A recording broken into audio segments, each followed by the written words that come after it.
ایک نے پوچھا کہ جمعے کے دن یا رات کسی کا انتقال ہو اور اسی طرح رمضان کے اندر سنا ہے کہ وہ شخص سیدھا جنت میں جاتا ہے، کیا یہ بات صحیح ہے؟ تو جی ہاں، یہ ضرور ہے کہ حساب و کتاب بالکل بھی نہیں ہوگا ایسے شخص کا، اور جس کا حساب و کتاب نہیں ہوگا انشاءاللہ اللہ کی رحمت سے امید ہے کہ وہ جنت میں جائے گا۔ لیکن اس میں دو تین چیزیں بہت ضروری ہیں۔ پہلی بات تو یہ ہے کہ وہ صاحب ایمان ہو۔ اگر کوئی کافر مرتا ہے جمعے کے دن یا رمضان میں، اس کے لیے فضیلت نہیں ہے۔ اسی طرح اللہ نہ کرے، خدا نہ کرے، کوئی مسلمان ہے لیکن وہ جہالت میں مبتلا رہنے کے باعث یا گناہوں کی کثرت کی وجہ سے اپنا ایمان ضائع کر بیٹھا ہو، تو اب ہم بظاہر چاہے اس کو مسلمان سمجھ رہے ہوں، لیکن یہ اس کا اور اس کے رب کا معاملہ ہے، ہم تو کسی پر حکم نہیں لگا سکتے۔ لیکن میں ایک بات عرض کر رہا ہوں کہ اللہ نہ کرے اگر اس کا ایمان کسی وجہ سے ضائع ہو چکا ہو، چاہے ہم پر اس کا انکشاف نہیں ہے، تو پھر اس کے لیے انعام نہیں ہوگا۔ تو بعض ایسے ہوتے ہیں جو اللہ تعالیٰ کی بارگاہ میں منہ بھر بھر کے شکوے کرتے ہیں، ذرا بھی کوئی تنگ دستی آئی، پریشانی آئی تو یہ اللہ تو نے کیا ظلم کر رکھا ہے، تیرا کیسا انصاف ہے، اور معاذ اللہ ثم معاذ اللہ یہاں تک سنا گیا ہے، اور بکثرت ہمارے پاس مسائل آتے ہیں، استفتاء آتے ہیں اسی طرح کے کہ جا میں تجھے مانتا ہی نہیں ہوں کہ تو نے ایسا کر دیا اور ویسا کر دیا، لا حول ولا قوت الا باللہ۔ اور ایسے لوگوں کو سمجھایا جائے تو اور غصے میں آ جاتے ہیں اور اپنی ضد پہ بعض اوقات اڑ جاتے ہیں۔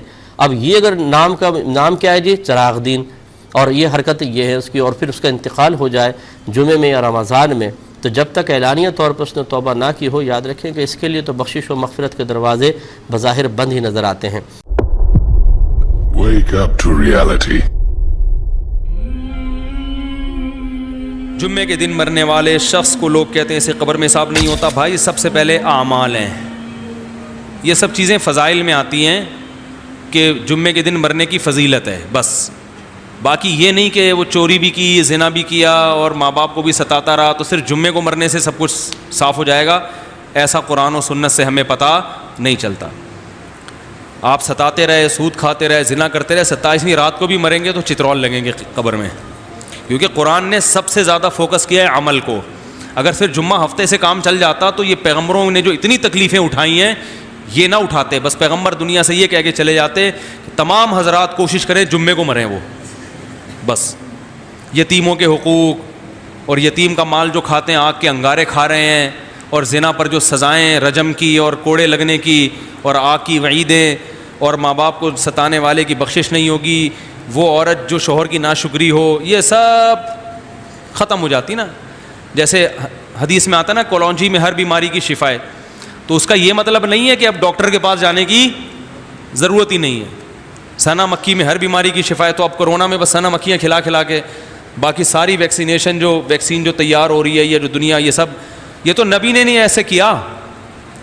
اگر حدیث کا یہ مطلب ہوتا تو صحابہ کرام ہر گھر میں کولونجی رکھ لیتے، اور جب اسلامی حکومتیں قائم ہوئیں تو جو میڈیکل کالج کھلے ہیں اس زمانے میں وہ سارے آگ لگا کے بند کر دیتے، نہ کوئی حکیم ہوتا نہ ڈاکٹر ہوتا، بھائی ہر بیماری کے لیے کیا ہے، کولونجی۔ ہاں تو جمعے کے دن مرنے میں فائدہ ہوتا ہے، بس اتنا ہمیں پتہ ہے، پورا ہی بخشا جاتا ہے ایسا نہیں ہے بھائی۔ اللہ بخش دے تو الگ بات ہے، جیسے آپ کو ہارٹ اٹیک ہو چکا ہے، اب آپ صرف کولونجی کے چند دانے چبا دو گے تو اٹیک نہیں ہوگا، ایسا نہیں ہے بھائی، اب تو وہ دوائیں بھی کھانی پڑیں گی۔ اور آپ نے 15 سال جو میرے مشورے پہ 2 پراٹھے صبح کھائے ہیں دیسی گھی کے، یا سوری دیسی گھی کے نہیں، وہ جو ہوٹل کے، تو وہ بھی اثر کریں گے اب 15 سال کے بعد، ٹھیک ہے نا۔ تو یہ سب کچھ ہوگا، تو اس لیے کولونجی بھی کھائیں، اور پہلی بات تو یہ کہ ان تمام بڑی بڑی چیزوں سے احتیاط کریں۔ تو اسی طرح اصل چیز ہے گناہ، جائیدادیں کھا کے بیٹھے ہوئے ہو بہنوں کی وراثت کے، حج فرض ہوا وہ نہیں ادا کیا آپ نے، ماں باپ کو ستایا، یہ اتنے بڑے بڑے جراثیم ہیں، یہ لیلۃ القدر کا اسپرے ان پہ کام بولو بھائی نہیں کرتا۔ تو اس کے لیے اللہ نے قرآن میں جو توبہ کا طریقہ بتایا ہے اور حقوق العباد ہیں تو وہ واپس کرنے پڑیں گے، وہی طریقہ ہے۔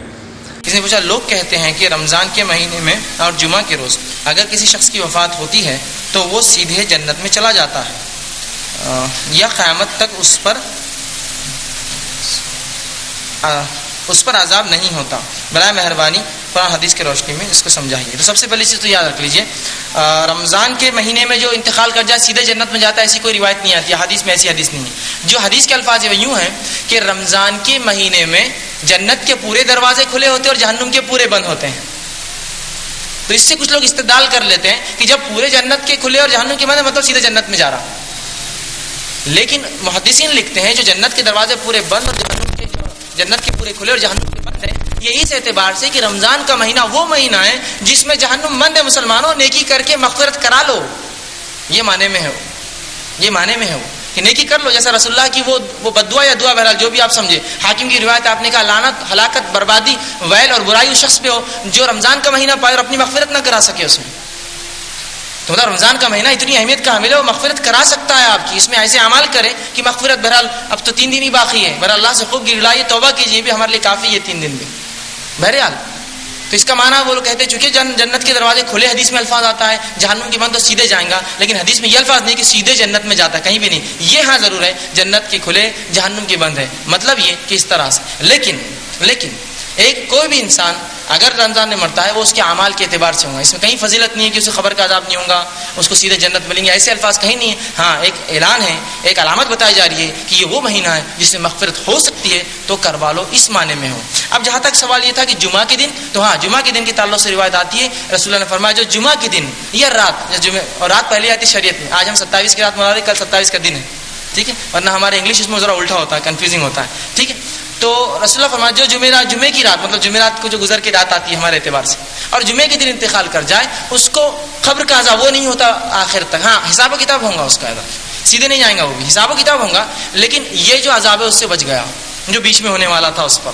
اگر نیک تھا تو بھی بہرحال اس کو تو بہرحال اچھا ہی تھا، بد بھی تھا تو بچ گیا. ہاں قیامت کے دن لیکن حساب و کتاب ہوگا، وہ اس سے مستثنا نہیں ہوتا ہے. کہ تو جمعہ کے دن رمضان میں کئی غیر مسلموں کو انتقال ہوتا ہے، بنیاد تو ایمان ہے، اور ایمان والا جمعہ کو انتقال کر جائے، غیر جمعہ انتقال کر جائے، اس کے لیے تو آسانیاں ہے ہی کہیں بھی، ٹھیک ہے. لیکن بہرحال یہ فضیلت ہوتی ہے جمعہ کے انتقال والوں کو جو ایمان والے ہو. ہر بار یاد رکھیے ایمان والا ہونا ضروری ہے، اور جیسا ایمان لانے کا حق ہے، من مانا دل والا ایمان، جیسا ہم کو لگا ویسا نہیں، جیسا حق ہے، تو انشاءاللہ العزیز کسی بھی دن انتقال کر جائے اس کے لیے تو اللہ کی رحمت، فضل اور کرم انشاءاللہ ہوگا. بہرحال باقی لوگوں کے لیے بھی یہ تو ہے حدیث میں کہ جمعہ کے دن یا رات انتقال کر جائے تو اس کو جو ہے قبر کا عذاب نہیں ہے، برزخ کا عذاب نہیں ہے، آخرت میں بہرحال جو ہونا ہے اس کے ساتھ وہ ہوگا. لوگ جمعہ کے یا رمضان میں فوت ہو رہے ہیں، کیا ان سے قبر میں سوال؟ یہ ضعیف روایتیں ملتی ہیں جمعہ اور رمضان کے بارے میں، لیکن وہ قرآن و سنت کے اصول میں بیٹھتی کوئی نہیں ہے.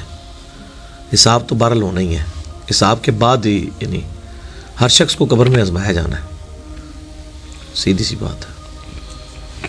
کیونکہ اکثر ہمارے یہاں یہ بڑی باتیں ہوتی ہیں لوگوں کے، بڑا خوش نصیب تھا جمعے کو مار گیا یا رمضان. خوش نصیبی تو میرے بھائی اگر یہ ہے تو بخاری مسلم میں حدیث ہے، نبی علیہ السلام کا ایک غلام تھا مدعم، اتنا خوش نصیب تھا کہ خیبر کے موقع پہ اسے نامعلوم تیر لگا، شہید ہو گیا. صحابہ نے کہا کتنا خوش نصیب تھا، آپ صلی اللہ علیہ وسلم کا کجاوا کستا ہے سواری میں اور آپ کو وضو کرواتا ہے سب کچھ. آپ فرمایا تم اسے خوش نصیب کہہ رہے ہو، اور اس نے بیت المال میں سے ایک چادر چوری کی تھی جو مرتے ہی آگ کی اس کے اوپر ڈال دی گئی ہے. خوش نصیبی کا فیصلہ سب سے بڑا تو صحابہ کرام نے جس کے بارے میں کیا وہ تو نکلا جعلی. تو تواڈے میرے فیصلے کتنے اصلی نکل سکتے ہیں؟ صحابہ کرام نے بڑا صحیح فیصلہ کیا کہ بھئی حضور کا خادم ہے، کلمہ گو ہے، مسلمان سب کچھ ہے. وہ تو مسئلہ ہی کچھ اور نکل آیا، وہ تو عذاب میں تھا، اس کو تو اللہ تعالیٰ نے نہیں لحاظ کیا کہ یہ خادم رسول ہے تو چھوڑ دیا جائے. اس طرح کی باتیں جو ہے نا مطلب یہ بنی ہوئی ہیں، لوگوں کو دین کی خبر نہیں ہے. میرے بھائی اگر کوئی خانہ کعبہ شریف میں طواف کعبہ کرتا ہوا بھی مر جائے وہ اپنے مال کے مطابق اٹھایا جائے گا. اس کی یہ چیز اس کے اعمال کی مطلب وہ اگر یہ چیز ہو تو نبی علیہ السلام کئی بار مقروض کا جنازہ لایا گیا، بخاری مسلم میں حدیث ہے، آپ نے فرمایا میں نہیں پڑھتا، قرض ادا کرو اس کا. حالانکہ یہ بھی ہم کہتے ہیں جی حضور کے پڑھنے سے ویسے ہی معاف ہو جانا، نہیں، چاہے آپ علیہ السلام بھی جنازہ پڑھ دیتے قرض تو نہیں معاف ہونا. تو یہ لوگوں نے خود سے ہی دین بنایا ہوا ہے، یہ دین کا مزاج ہی نہیں ہے. اسی لیے میں کہتا ہوں کہ لوگوں نے دین کا مزاج سمجھا ہی نہیں ہے. دین میں یہ چیزیں نہیں ہیں جو لوگوں نے سمجھی ہوئی. ادھر تو میرے بھائی ننگی تلوار ہے. سعد ابن ابی وقاص جب جنگ قادسیہ کے لیے گئے، سیدنا عمر نے خط لکھا اور کہا سعد اس پہ نہ کرنا کہ اللہ کے نبی کے ماموں ہو، یہ نبی علیہ السلام کے ننہال کے خاندان سے، اللہ کا کوئی رشتہ دار نہیں ہے. ان کا نبی علیہ السلام نے رشتہ داری ہے پر اللہ نے کسی کی رشتہ داری نہیں ہے. اللہ تعالیٰ نے مال کے مطابق اٹھانا ہے، اینکی پھینکی کی پکڑا جائے گا. بھئی اللہ کا کوئی رشتہ دار نہیں ہے. بخاری مسلم میں حدیث ہے میری بیٹی فاطمہ میرے مال میں سے جو لینا ہے لے لے، اگر اللہ نے پکڑ لیا میں تجھے چھڑا نہیں سکوں گا. حالانکہ فاطمہ جو ہے سلام اللہ علیہا جنتی عورتوں کی سردار ہے، بخاری مسلم میں ہے، لیکن وہ اصل میں ان کو نہیں پوری امت کو بتایا جا رہا تھا کہ بھئی اگر اعمال برے ہوئے تو آپ کی نسبت آپ کو فائدہ نہیں دے گی. اگر اعمال صحیح ہوئے تو نسبت کا فائدہ بھی ہوگا، کوئی شک نہیں. اگر اعمال صحیح ہیں تو نسبت کا فائدہ یہ ہے کہ امت محمدیہ صلی اللہ علیہ وآلہ وسلم اگلی امتوں سے پہلے جنت میں جائے گی. لیکن اگر کوئی کہ میں ہے حضور دا غلام ہاں تو جب تک میں جنت ہی نہیں بڑھنا ادو تک کوئی اور نیک کسی نبی کا امتی جنت میں نہیں جا سکتا، تو یہ تو نہیں ہوگا. تو نیک ہے تو پہلے داخل ہوگا، اگر بد ہے دوسری امت والا پہلے چلا جائے گا، تو بعد میں جائے گا عذاب بھگت کے. نسبت نہیں کام آئے گی. ٹھیک ہو گیا. اے خدا جس نے کی